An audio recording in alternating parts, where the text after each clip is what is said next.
Love for enemies. Hello everybody. Christians always claim that their religion is the religion of love and they've been ordered to love their enemies. Let's see if this is true, and let's see love for enemies in the Holy Bible and in the Holy Quran. So now let's see love for enemies in the Holy Bible. In Matthew 5:43, we have love for enemies. You have heard that I was said, love your neighbor and hate your enemy. But I tell you, love your enemies and pray for those who persecute you, that you may be children of your Father in heaven. So everyone may be children of his Father in heaven. So even the ordinary Christians can be the sons of Father in heaven. Okay, this is great. See, in Samuel 15:3, we have this. Now go, attack the Amalekites and totally destroy all that belong to them. All that belong to them. Do not spare them. Put to death men and women, children and infants, cattle and sheep, camels and donkeys. This is no love for enemies. This is too much hate for enemies. This is transgression. This is transgression in enmity. This is no love at all. This is enmity and transgression in revenge. Let's go and see love for enemies in the Holy Quran. In Surah Fussilat, which is chapter 41 of the Holy Quran, ولا تستوي الحسنة ولا السيئة ادفع بالتي هي أحسن فإذا الذي بينك وبينه عداوة كأنه ولي حميم. O Prophet, good and evil are not equal. Repel evil with which is God, and you will see that he between whom and you there was enmity shall become as if he were a bosom friend of yours. So Allah subhanahu wa ta'ala is telling his prophet that good and evil are not equal, and that he has to repel evil with good. And he will see that the one who between him and the prophet and enmity shall become a bosom friend. Oh, let's see if this happen, and let's see the best example in loving for enemies. In the early days of Islam in Mecca, the new Muslims were often subjected to abuse and persecution by the Pagan of Mecca, who were polytheists or unbelievers. Some new Muslims were even killed, such as Sumayyah bint Khayyat, the seventh reverted to Islam, who was tortured first by Amr ibn Hisham. Amr ibn Hisham, his name is Abu Jahl. The Prophet, peace and blessing be upon him, called him Abu Jahl because he was ignorant, and he called him also Pharaoh of this nation because this man has strong enmity to the Prophet and to Islam. So he tortured this lady, Sumayyah bint Khayyat, though she was very weak and very old, and he tortured her first and then killed her. So Sumayyah bint Khayyat was the first martyr in Islam.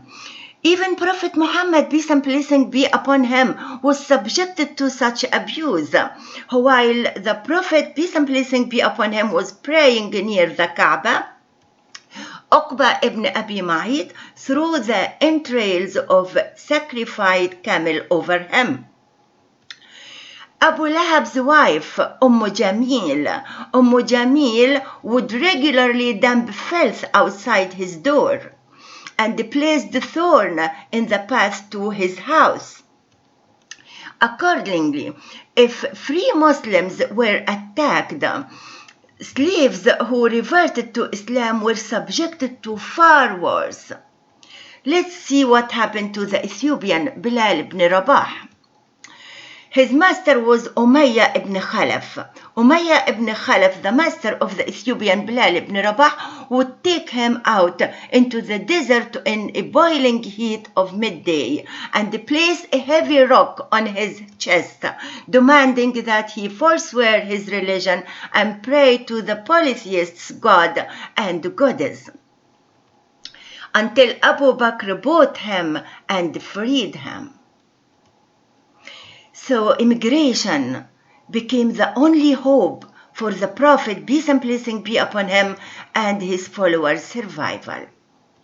So some of the companions immigrated first to Abyssinia and then to Al-Madinah, which called Yathrib at this time, immigrated from Mecca to Al-Madinah. And the Prophet immigrated also from Mecca to Al-Madinah.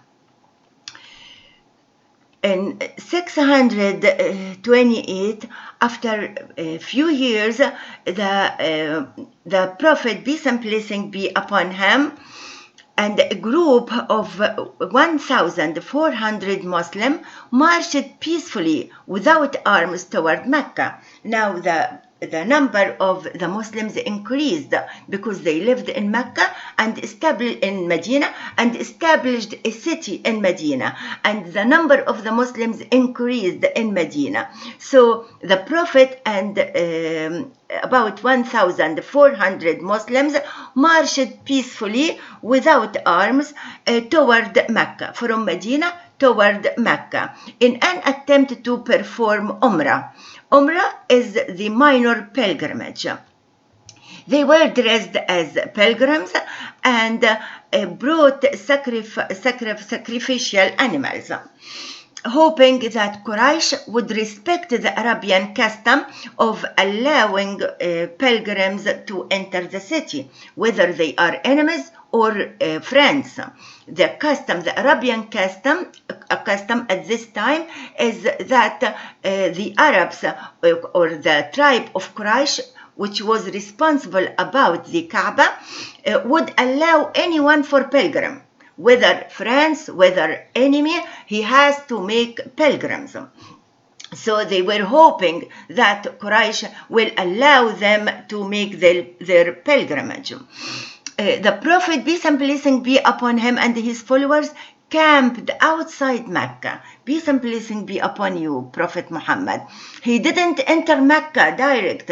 He camped at Al-Hodaibaya outside Mecca and sent an imagery to the Meccans to inform them that the Muslims did not come to fight, but they came to perform rituals of Umrah.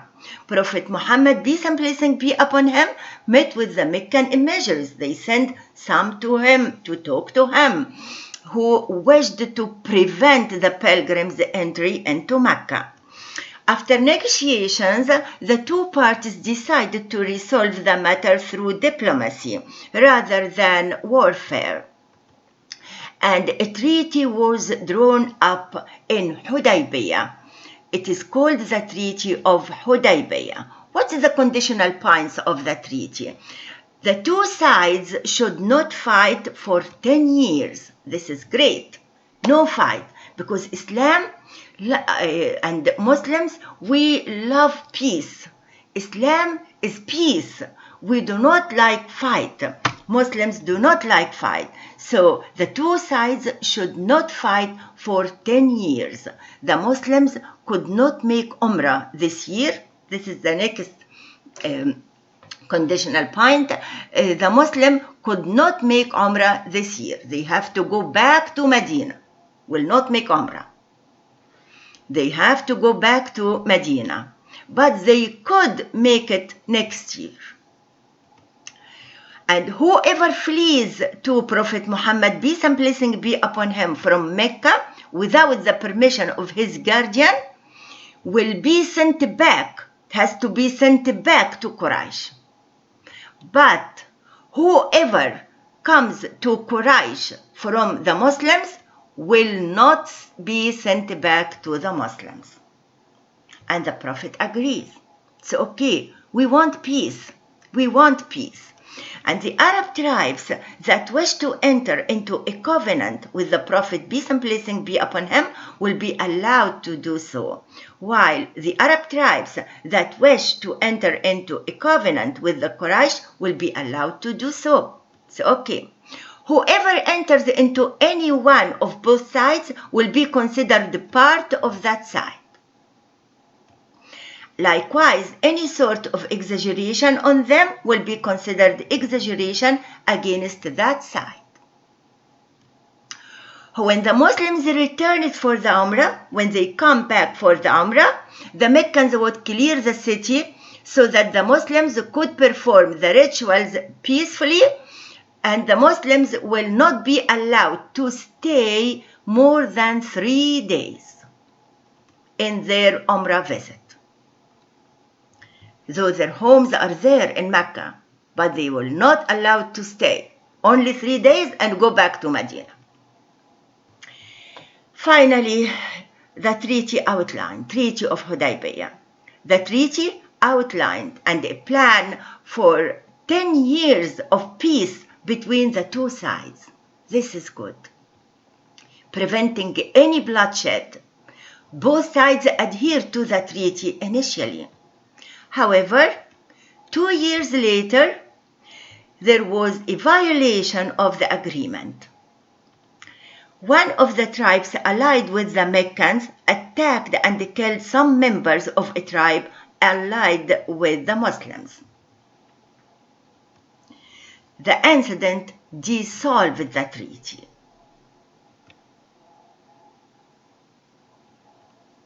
Prophet Muhammad, peace and blessing be upon him, decided to take an army of 10,000 soldiers. Now the Muslims are many, 10,000 soldiers towards Mecca.